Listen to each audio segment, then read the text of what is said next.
I need to show you this missile really quick. This is a Russian missile, and Russia has been using these types of missiles in their war in Ukraine since the very beginning of the war. If you zoom in, you're gonna see something crazy. This little component inside of this missile has the logo of a company called Vicor, which is an American company.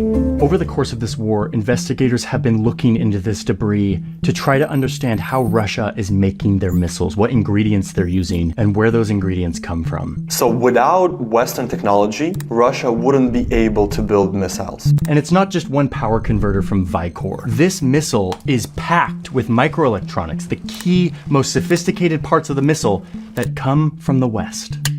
Like the communication controller, which is made by Zilog, another American company. The guidance system, which runs on 3 microprocessors, all 3 made by the American company Texas Instruments. And then, of course, the brains of the whole thing, the microchips. They're made by Intel, the American chip giant that is currently being subsidized by the US government to make more chips. The future of the chip industry is going to be made in America. Made in America.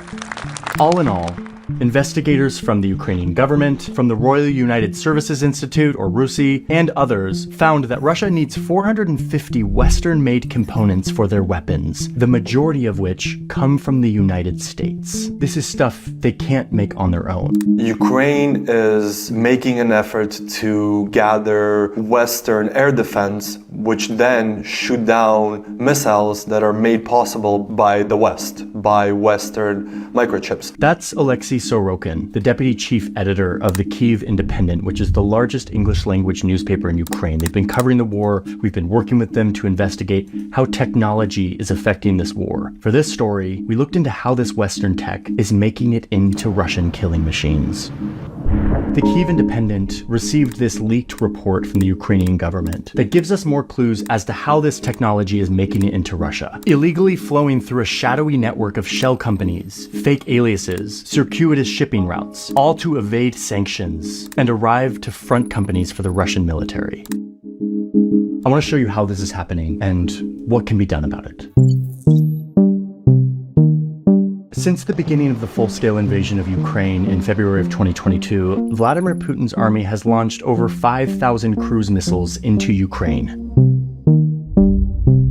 What happened is Russia wasn't able to conquer Ukraine in the first month or two. In October 2022, Russia came up with this new tactic. It will use missiles to destroy Ukraine's energy infrastructure and kill Ukraine's economy and force people to negotiate. So in response to this invasion, the West responded not only by giving weapons and money to Ukraine to fight this war, but also trying to cut Russia off from the global economy, including being cut off from these vital microelectronics that they need to build their missiles, to build their weapon systems. This is what sanctions do. It makes it illegal for a company like Texas Instrument or Intel to sell their microchips to Russia. So the idea was that if you could cut Putin off of the chips, then he would eventually run out of the ingredients he needed to continue to make missiles and other weapon systems that he was using in Ukraine. At least that's what they thought would happen. Russia has been able to produce more missiles in 2023 than was able to produce in 2022. Russia didn't run out. The missiles kept flying and the drones kept coming. Ukrainian investigators have been gathering remnants of Russian weapons, bringing them to these missile graveyards, like this one that the Kyiv Independent team helped us get access to. At these missile graveyards, investigators dissect the wreckage and look inside to understand how these Russian weapons work. But what they found was surprising. Хтось хоче дані, які комплектуючі там застосовані. Які країни-виробники, для чого, які фірми. Нідерланди, США, США, США, США, Китай, Росія, Китай, США, Гонконг, Німеччина, Корея, Південна Корея, Швейцарія. Investigators have looked into dozens of missiles and they keep finding the same thing, US and Western technology that is somehow making it into Russian missiles and drones, long after economic sanctions should have cut off the flow. How exactly is the Russian military getting their hands on Western microelectronics even after sanctions went into place that made it illegal for Western companies to send microelectronics to Russia? And the answer is this map.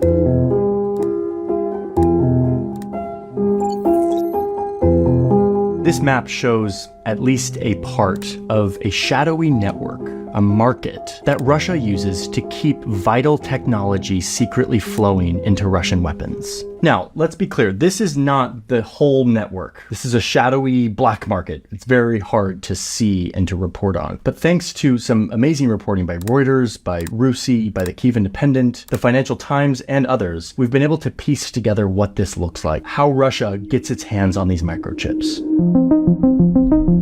Let's start here in New York City, where we know that 2 companies were registered in Brooklyn as electronic components distributors.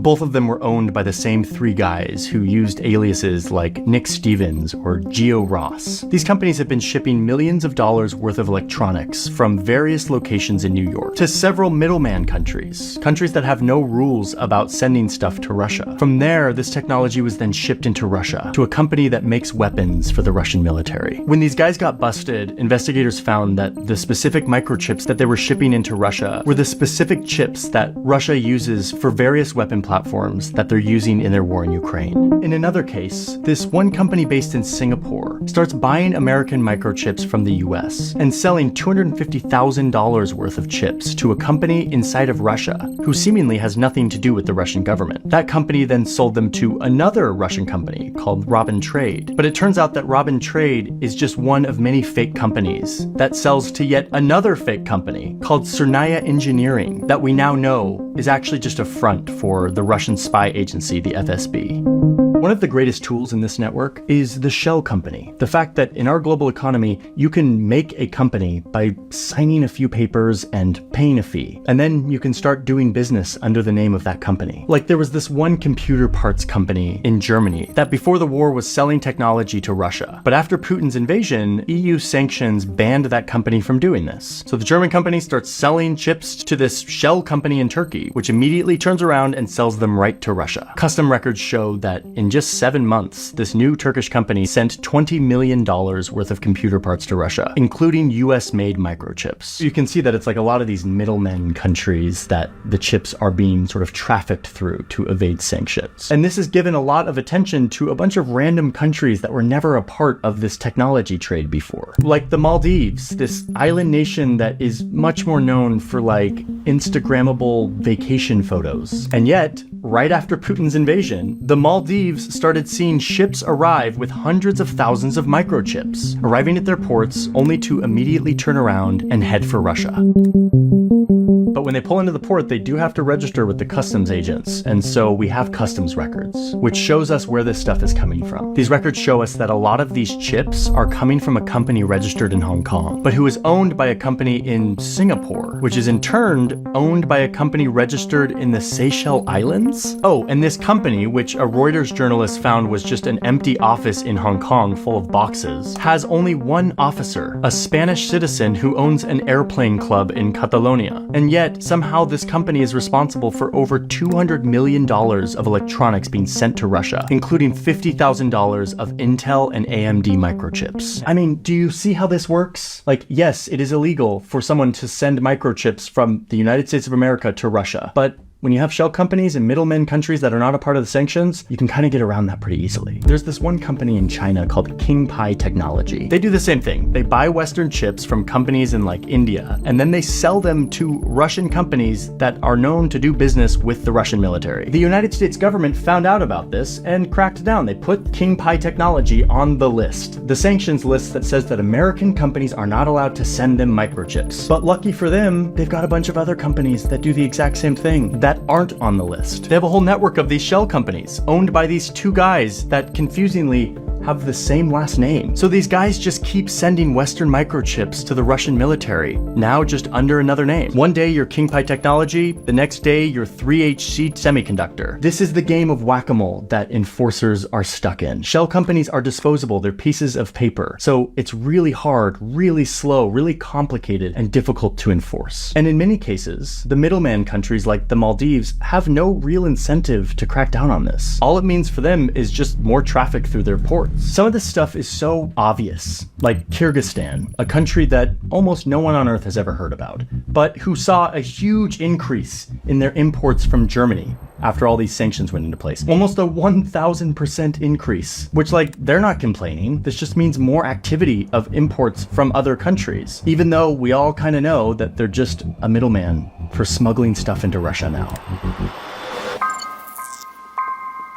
That's the answer. That's how Russia is getting Western-made microchips into their country, despite all of these sanctions that should make it illegal. This is how they're fueling their war machine. That leaked report that we saw from the Ukrainian government was a plea for help.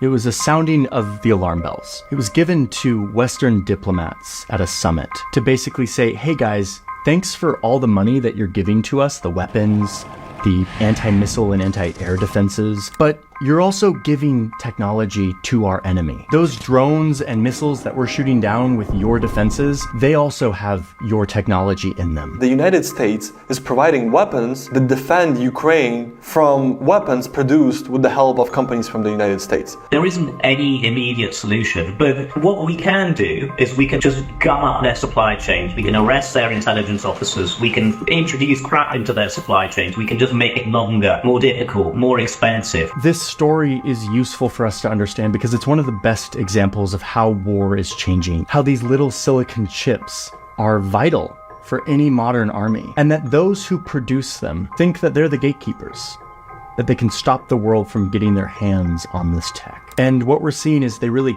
can't. The complexity of the global economy makes it nearly impossible to do so. And yet, that doesn't mean they shouldn't keep trying. We're talking about protecting the lives of civilians, right? It's a solvable issue. It's a complicated issue, but it's a solvable issue.